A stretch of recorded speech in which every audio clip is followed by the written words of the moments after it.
Awal dari tadinya mama nggak percaya, malah si makhluk itu gangguin mama teteh sendiri gitu ya? Karena dia sangat ingin diakui keberadaannya di situ, Kak.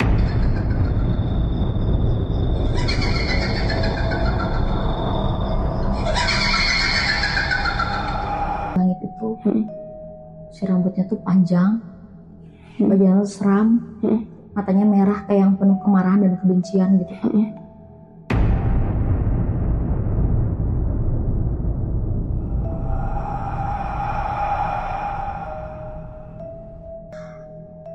Sosok itu ada di atas lemari, di lemari aku, terus tuh sering kayak duduk gitu, Kak, sambil ngayun-ngayun kakinya, yang rambutnya panjang, hitam gitu kan ya, matanya yang sama persis yang aku lihat gitu, matanya yang merah penuh kemarahan dan kebencian.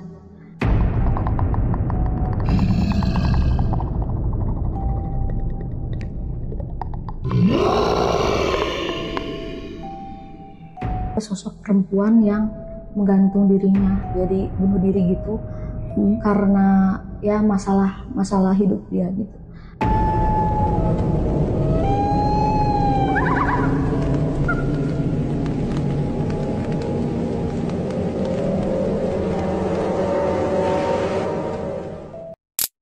Tell me your other side.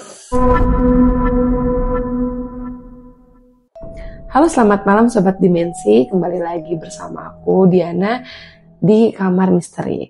Dimana kali ini aku kedatangan narasumber yang berasal dari Bandung Barat. Ia mengalami banyak sekali gangguan ketika melahirkan sampai kerasukan. Gimana cerita selengkapnya? Mungkin kita kenalan dulu sama Teh Fitri. Halo, aku Fitri, aku dari Bandung Barat. Jadi tadi Teteh sempat cerita sedikit ke aku ya, gimana proses ketika melahirkan dan penyebabnya tuh apa sih? Jadi boleh diceritain. Jadi awal gangguannya tuh aku dari tahun 2008, tepatnya aku kelas 2 SMP. Pada saat itu aku yang baru pindah dari daerah Bekasi Timur itu, pindah ke Bandung Barat kan. Gangguan mulai dari yang rumah pertama kita huni di Bandung Barat tersebut. Awalnya aman-aman aja, Kak ya. Aku, mama, adik aku perempuan satu sama ayah aku. Rumah yang memang kecil tapi luas halaman belakangnya. Dan di atas halaman tersebut itu di halaman belakang tersebut itu ada kebun, ada sumur tua, dan di atasnya itu ada kayak kebun bambu gitu. Iya.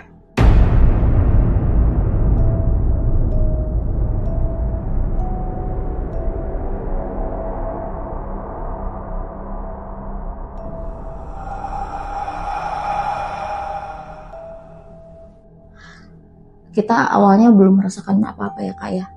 Terus yang awalnya dimulai dari siang hari. Saat itu aku sedang main komputer gitu, Kak. Terus mulai badan aku tuh mulai ngerasa gak enak ya. Pertama kalinya aku ngerasain gangguan aneh gitu. Ada suara gini.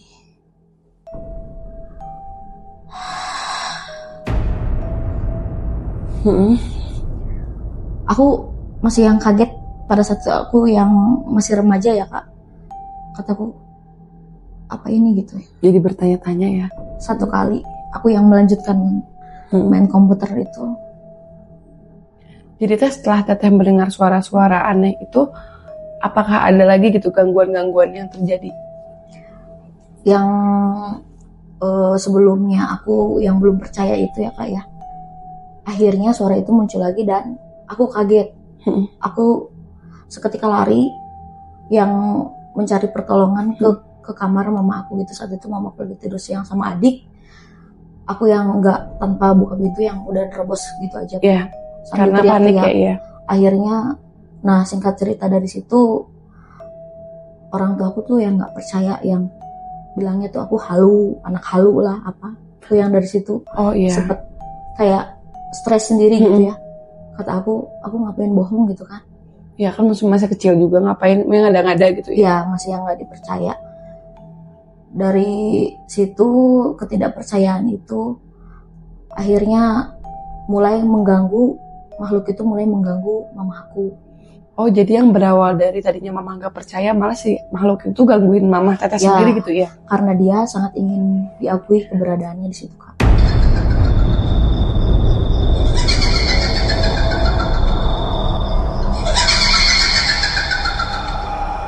Akhirnya ngeganggu mama, gitu kan.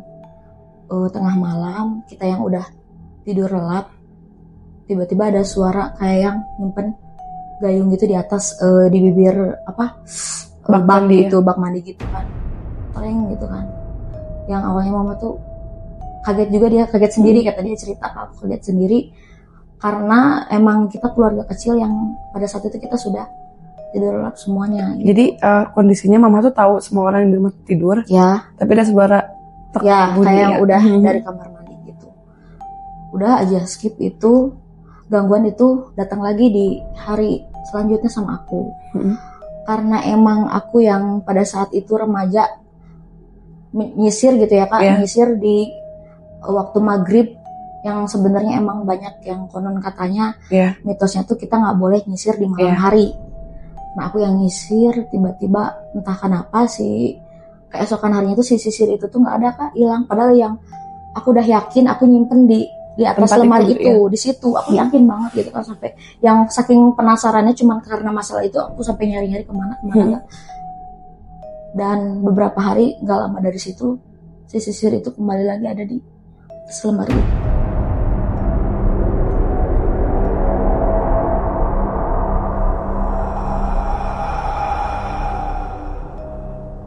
Oh, diperingatin kali ya, maksudnya kayak jangan ya. Jadi kayak yang disengin gitu. Ya. Nah, setelah Teteh kejadian kayak sisir, terus kayak ada suara-suara gitu kan, Teteh sempet dia nampakin wujudnya nggak sih Teh? Ya, dari situ dia mulai nampakin wujudnya di tengah malam yang aku lagi tidur kan. Aku tiba-tiba terjaga dan lihat ke atas langit-langit itu, si rambutnya tuh panjang, bajunya seram, matanya merah kayak yang penuh kemarahan dan kebencian gitu.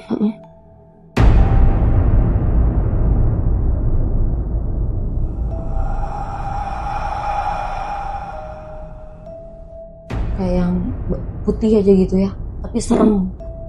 Dari situ kaget lah ya Kak aku. Dari situ mulai yang makin stres, aku tuh makin yang kayak tertekan sendiri. Ini antara aku nggak yakin tapi aku yakin itu emang ada.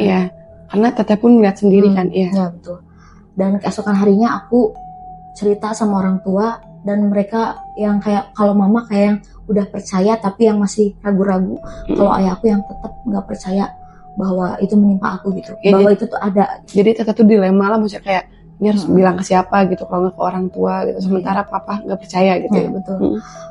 Dan ketidakpercayaan itu sampai buat ayah aku yang, ayo kita berobat katanya, kita yang bisa kita ruqyah kamu katanya. Tiap aku yang diajak ruqyah itu selalu menolak, selalu yang nggak mau banget, yang ada aja gitu. Alasannya yang gangguannya tuh selalu ada aja yang bikin aku tuh nggak bisa berangkat gitu loh Kak. Nah, singkat cerita dari situ yang kita nggak jadi akhirnya ya, kita batal untuk berobat aku. Dan suatu malam juga ternyata udah gangguan itu mulai ngeganggu ayah aku gitu. Jadi yang sempat tadinya ayahnya nggak percaya, tiba-tiba didatengin sama si sosok perempuan ini gitu ya. Sosok itu akhirnya datang ke mimpi ayahku karena ayahku yang di rumah itu yang paling ngotot bahwa dia tuh nggak ada. Ternyata dia tuh emang pengen pengakuan bahwa dia tuh ada gitu. Sosok itu ada di atas lemari, di lemari aku. Terus tuh sering kayak duduk gitu Kak, sambil ngayun-ngayun kakinya, yang rambutnya panjang, hitam gitu kan ya. Matanya yang sama persis yang aku lihat gitu. Matanya yang merah penuh kemarahan dan kebencian.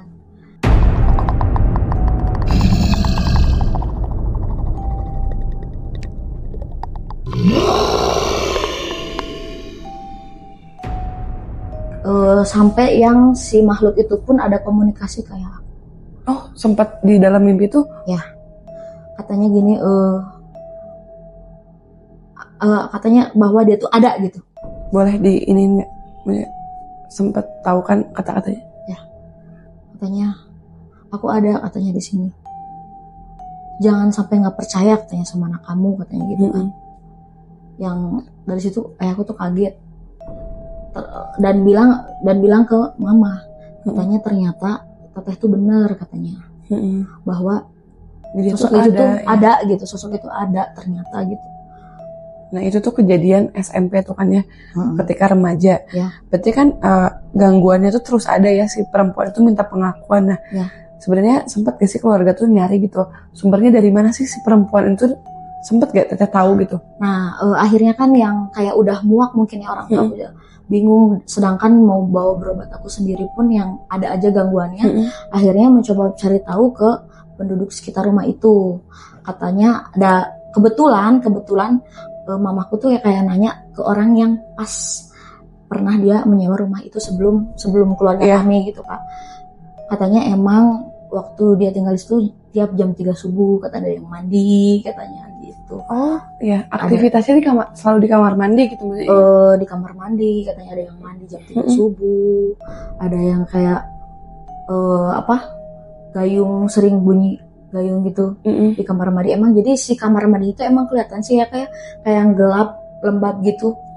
Beda lah, udah kelihatannya udah beda lah auranya gitu kan ya. Energinya juga udah kayak yang nggak enak gitu, banget gitu. Jadi sempat orang tua nanyain ke tetangga dan sosoknya tuh memang perempuan penunggu di rumah itu. Nah asal muasal dari sosok ini tuh dicari tahu nggak sih kenapa kok bisa ganggu? Misalnya kayak kan keluarga tuh gak salah apa-apa, kayak dia orang baru, keluarga teteh baru di situ, tiba-tiba digangguin gitu. Apa hanya ingin menunjukkan eksistensinya kah atau apa? Pasti ada tujuannya dia kayak gitu kan? Iya, jadi ternyata tuh di yang aku ceritain tadi awal Kak. Jadi di belakang rumah kita tuh kan ada halaman yang cukup luas kan, halaman belakangnya tuh kayak ada sumur tua, dan yang di atas rumah kita tuh, jadi rumah kita tuh ada posisinya ada di bawah. Nah di atasnya tuh kayak kebun bambu. Dulu di kebun bambu itu tuh ada sosok perempuan yang menggantung dirinya, jadi bunuh diri gitu, karena ya masalah hidup dia gitu.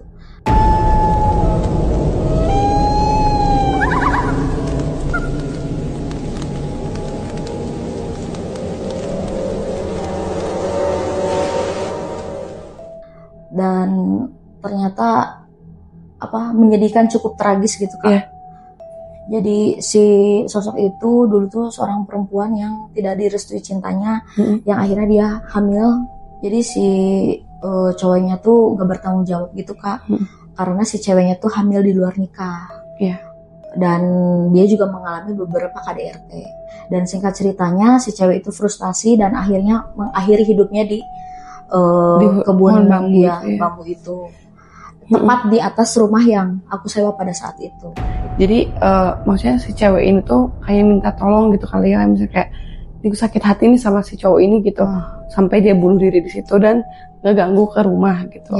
Nah tadi kan sempat di highlight bahwa gangguan itu lanjut terus-terusan ya Teh ya, sampai Teteh menikah dan melahirkan. Nah itu tuh Teh di masa-masa Teteh menikah sampai melahirkan, apa perempuan ini tuh masih mengganggu Teteh kah? Apa ada bahkan sosok yang lain atau? Ya, dan ternyata sosok itu tuh sampai udah mengikuti aku gitu. Jadi dia yang tahu di diri aku tuh ada sosok yang bisa ngebantu dia. Oh, oke. Jadi si perempuan itu tahu bahwa dalam tubuh Teteh tuh ada yang jagain dan minta tolonglah si perempuan itu ke yang ngejagain Teteh, tapi jadinya ngeganggu Teteh gitu. Ya, betul. Karena jadi dia tuh kayak yang jiwa yang penasaran, yang penuh kebencian kan, jadi yang bukan sifatnya yang baik, tapi yang jahat gitu, yang mengganggu gitu ya. Singkat ceritanya pada saat itu aku udah menikah dan saat itu aku sedang hamil anak pertama. Di hamil anak pertama itu banyak gangguan karena aku di rumah tuh sendirian. Yang pada saat itu rumah aku yang udah pisah dari orang tua tuh deket kayak kuburan gitu Kak. Terus yang daerah rumah itu kayak di pedesaan yang jarang dilalu lalang sama orang lain gitu. Jadi sepi gitu ya. Jadi dari jam 5 sore ke atas juga udah kayak sepi. Aku emang yang sendirian gitu. kena gangguan suara yang dulu itu pernah ngeganggu lagi, ada lagi dari kayak yang suara itu tuh kayak hawanya tuh kayak energi tuh yang kuat, yang berat dan rasanya yang panas gitu ya. Akhirnya yang aku udah mulai stres lagi dan ngerasa bahwa ternyata dia masih ngikutin aku. Sampai teteh punya anak yang anak pertama itu. Ya, sampai aku waktu itu hamil. Dan singkat ceritanya sering gangguan itu akhirnya ngebuat aku cerita juga sama suami, dan suami tuh kayak yang ayo kita cari berobat sana sini Kak, kita ke paranormal lah, orang bisa sama yang kayak rekomendasi yang dari saudara, dari tetangga, dari orang-orang terdekat, kita datengin yang ternyata yang belum hasil. Pernah pada saat itu yang bisa gitu, terus disuruh mandi kayak air yang pakai apa bunga-bunga gitu katanya, yang mandi mandi katanya di ini ya pakai baju gitu di depan pintu rumah katanya, mandi kayak gitu katanya biar ngusir katanya. Kita percaya, kita ikutin semuanya, hasilnya nihil. Dan yang bikin aku terus semakin kuat, semakin diganggu. Dan singkat ceritanya waktu itu mulai aku tuh ngerasain kontraksi yang tanda yang mau melahirkan gitu Kak. Aku dibuat mules 4 hari Kak, yang gak wajar, yang kayak udah keluarga udah pada nungguin. Di saat aku yang 4 hari itu yang ngerasa berhari-hari mules itu kayak udah ada gangguan tuh semakin kuat, semakin parah. Bahkan bukan aku yang merasakan, yang ngejagain aku pada saat itu di rumah kayak keluarga, kayak mertua yang jagain itu kayak mulai ngerasain ada gangguan-gangguan yang aneh.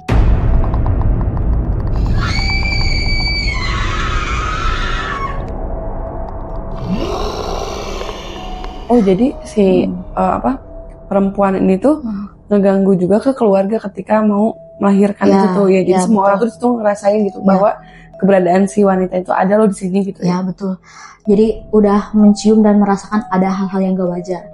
Akhirnya kan kayak yang mertua, oh ini kayaknya gak wajar, katanya 4 hari mulus karena gak ada kontraksi yang selanjutnya gitu. Diperiksa juga bahkan belum pembukaan gitu kalau Kak. Akhirnya kita manggil orang yang dituakan di desa tersebut gitu. Akhirnya didatengin lah aku ya ke rumah, yang aku emang udah gak berdaya, yang lemes. Si bapak itu tuh almarhum ya, sekarang udah gak ada.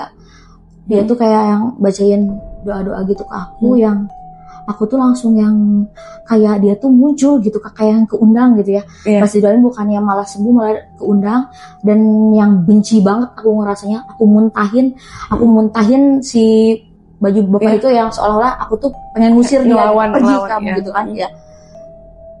Akhirnya yang bapak itu udah tahu, sana susah gitu ya, dan susah gitu kan. Dari enggak lama dari situ kan si bapaknya kayak ngasih air doa gitu kan ke aku. Ternyata bukannya jadi sembuh gitu ya. Lebih baik malah jadi memperburuk keadaan gitu kan. Itu pas hamil mau melahirkan itu. Ya, di malam mencekam itu ya, kayak tengah malam itu sekitar jam 11, akhirnya aku tuh dibawa ke bidan terdekat gitu kan ya, untuk proses melahirkan. Pada saat itu udah kayak darah tuh udah di mana-mana Kak. Di perjalanan kita yang kayak pedesaan itu, bener-bener pedesaan yang udah sepi dan semakin banyak yang ngeganggu gitu, yang malah yang nempel tuh di jalan tuh semakin banyak, nambahin gitu dari yang sebelumnya gitu kan. Jadi gangguan semakin hebat. Pada saat di bidan itu aku udah yang nggak karuan gitu ya, badan tuh nggak karuan. Terus bidannya yang nyuruh kayak yang santai dulu, ibu jalan-jalan dulu gitu kan. Ini dulu aku udah gak sanggup jalan-jalan Kak. Si kaki tuh udah kayak yang gak enak aja gitu, kayak gak sanggup buat berdiri. Disuruh kayak, Bu kalau gak sanggup jalan-jalan, ayo cenah pegangan katanya ke ranjangnya. Aku udah gak sanggup, aku jadi udah yang kayak gak bisa gak bisa ngelakuin apa yang diperintahin yang seharusnya gitu. Lemes aja bawahnya. Udah lemes aja. Akhirnya tiba-tiba yang kayak langsung brutal Kak. Naik ke ranjang itu, semakin malam semakin mencekam, semakin kayak yang udah beda rasanya gitu kan ya. Akhirnya dari situ juga yang katanya ayo Bu pakai sarung duluan gitu ya, udah nggak pakai daleman gitu. Akhirnya yang naik keranjang sendiri yang kita belum waktunya udah naik aja sendiri, udah pengen ayo, kata aku teh ayo, nggak kuat kata aku teh nggak kuat, kata aku teh gitu ya. Akhirnya yang kayak udah aku pengen melahirkan yang gak wajar loh Kak, kan harusnya yang santai, yang tidur. Aku udah naik kayak gak wajar, kayak apa sih, nengkurup yang gak wajar gitu ya. Langsung aku, kan kata bidannya tuh Bu jalan-jalan dulu, jangan dulu ngeden. Aku yang ngeden yang kayak udah ngeden sebelum waktunya, darah tuh udah kayak kemana-mana tuh Kak, darah udah kayak kemana-mana. Akhirnya semakin beda lah ya, kayak mulai nampakin kayak gitu aneh gitu ya. Akhirnya ayah aku dipanggil, ditelepon, karena yang bisa ngusirnya tuh cuman ayah aku yang bacain doa gitu. Akhirnya tuh si makhluknya tuh semakin muncul gitu ya. Si sosok yang perempuan yang dulu di masa lalu aku tuh ternyata dia memunculkan dirinya.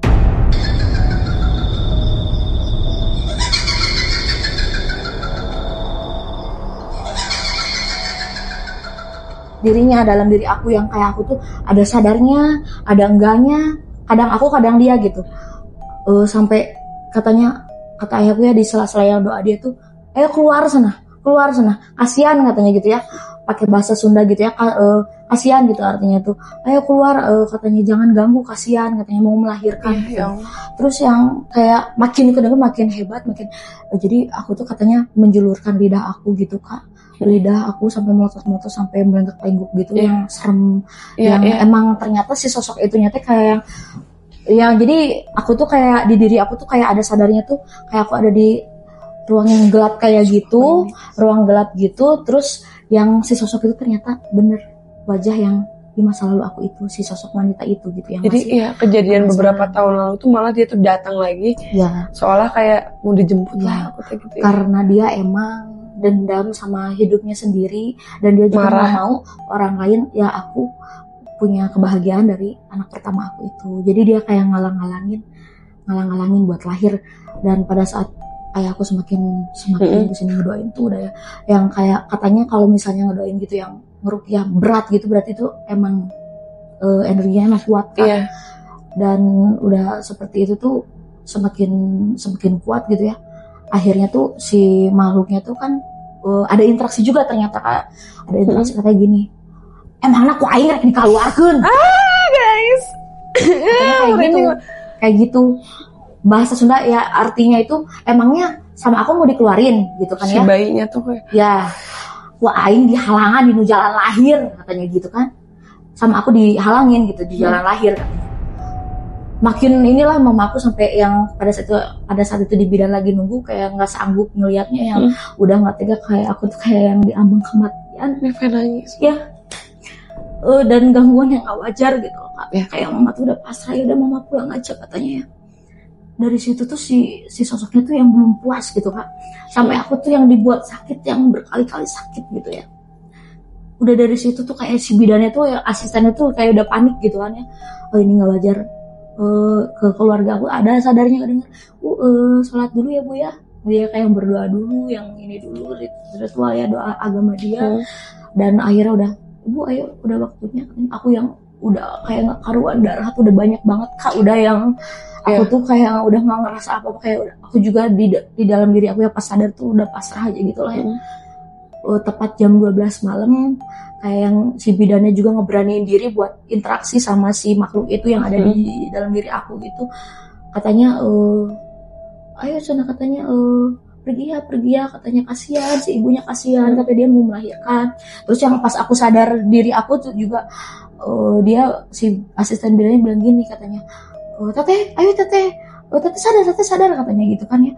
Teteh ayo mau kalau misalnya kayak gini terus katanya aku rujuk ya aku yang takut gitu kan ya. Pada saat itu belum punya pengalaman melahirkan, aku bilang ini sadar, aku ada sadarnya gitu kan. Pada saat si wajah tuh kayak mimik muka tuh udah kayak aneh-aneh gitu, berubah ya, serem gitu.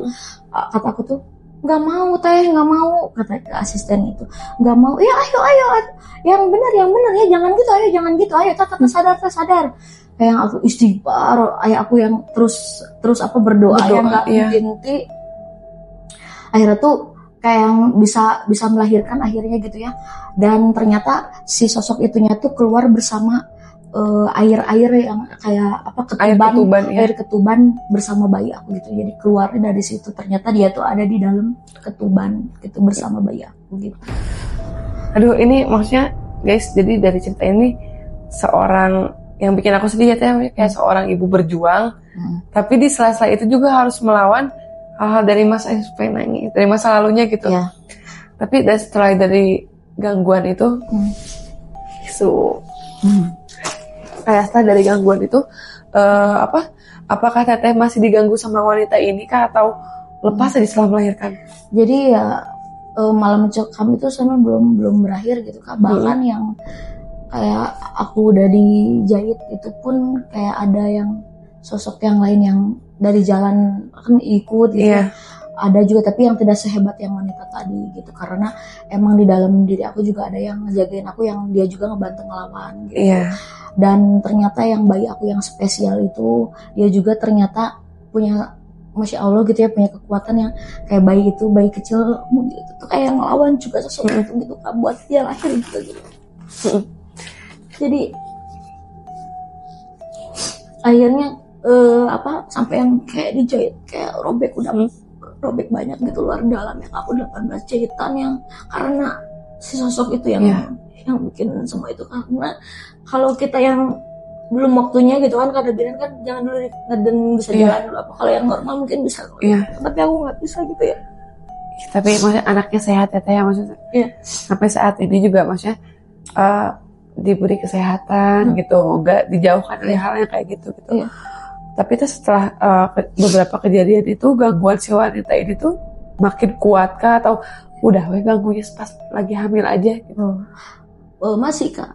Aku yang pikir udah keluar pada saat itu sama ketuban. Kita yang udah, singkat ceritanya anakku tuh udah besar. Waktu itu anak aku umur 3 tahun, berarti udah 3 tahun berlalu ya.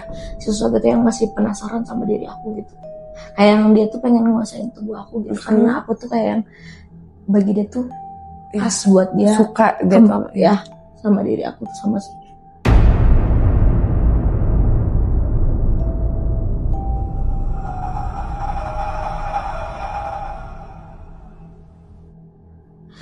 Waktu itu tuh kayak gangguan mulai ada lagi gitu, ada suara-suara kayak di malam-malam tuh di atas atap di atap gitu kayak suara kayak kenceng gitu, kayak yang gitu Kak. Aku yang saat itu berdua sama anak aku gitu yang udah umur 3 tahun. Kataku positif thinkingnya ada tikus, kucing kali atau tikus gitu ya, kucing kali, kata saya yang kayak besar gitu Kak suaranya. Nah kita yang ke paranormal gitu. Jadi yang salah berobat itu kayak yang ngebuat keluarga kita tuh makin diganggu dan parah gitu kan ya. Kita berobat kayak ke paranormal, katanya ke paranormal jalan kita ikutin yang kayak kita ngelakuin ritual gitu Kak, kayak yang pakai menyan gitu ya, nyalain menyan kayak yang dikelilingin seini rumah, terus ada katanya taburin garam ke sekeliling rumah gitu, yang ternyata yang memperparah si sosok itu muncul lagi. Makin kuat si sosoknya tuh ya, makin kuat. Salah pengobatan ya, gitu ya. Salah pengobatan, bukannya kayak diusir, itu kayak makanan dan ritual buat manggil dia. Jadi bukannya pergi, malah dia tuh semakin suka ada di diri teteh gitu, karena ya soalnya ini mah karesep gitu, kesukaan gitu ya. Ya gitu. Gangguan itu semakin kuat yang akhirnya udah aku yang udah gak kuat juga, suami kayak udah capek juga ngedenger aku ngeluh gini gitu, gangguan yang bikin muak gitu ya. Dan akhirnya juga aku ada di temen aku gitu ya, kita kontekan, katanya yang aku kan minta tolong, katanya coba aja katanya ke suatu perkebunan yang dia itu ada suatu daerah di Bandung Barat itu yang kayak rukyah gitu Kak. Jadi suatu kebun yang bisa, tempatnya kebunnya itu kayak kebun yang buat merukyah orang, yang di kebunnya itu ada tanaman bidara. Tanaman bidara itu yang dipercaya buat ngelindungi kayak rumah dari sihir-sihir, dari roh-roh jahat gitu Kak. Akhirnya aku di situ melakukan rukyah. Saat itu bertemu dengan 2 ustadznya yang ternyata kita saat diperiksa, aku sama suami gitu ya terutama, ternyata gangguan itu tuh ada di aku dan suami. yang kompleks gitu kayak masalah si perempuan sosok perempuan tuh jadinya kompleks ya. Jadi ke semua orang yang terdekat teteh bahkan gitu ya kayak mencelakakan anak teteh, sekarang ke suami teteh juga gitu, bahkan ke teteh sekalipun gitu ya. Jadi pada saat diperiksa itu kan kayak dipegang ini, kayak sakit nggak gitu kan ya. Nggak takut sakit. Ya waktu itu aku nggak tahu ya maksudnya apa gitu. Maksudnya yang ternyata kalau sakit itu berarti katanya ada gangguan. Terus yang kita kayak ditanya-tanya sering mimpi kayak buruk, misalnya didatengin binatang atau yang aneh-aneh gitu nggak? Iya sering, terus denger suara.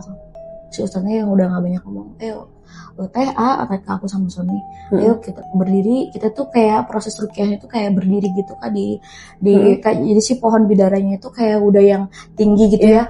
Kita tuh di sekelilingnya tuh pohon bidara semua yang udah kayak hawanya tuh antara yang sejuk kayak yang positif sama yang negatif tuh udah tabrakan gitu ya.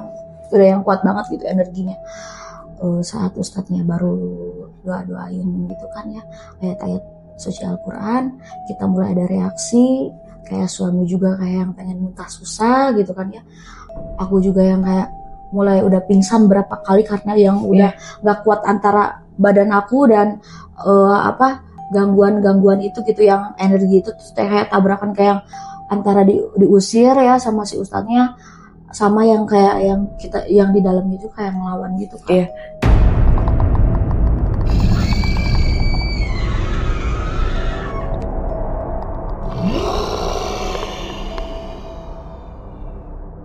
Jadi teh setelah proses itu berlalu lah ya, maksudnya kayak berhasil proses pengruqyahan itu. Jadi selesai di situ kah atau memang si perempuan itu tetap stay gitu? Nah untuk si perempuan itu keluar akhirnya.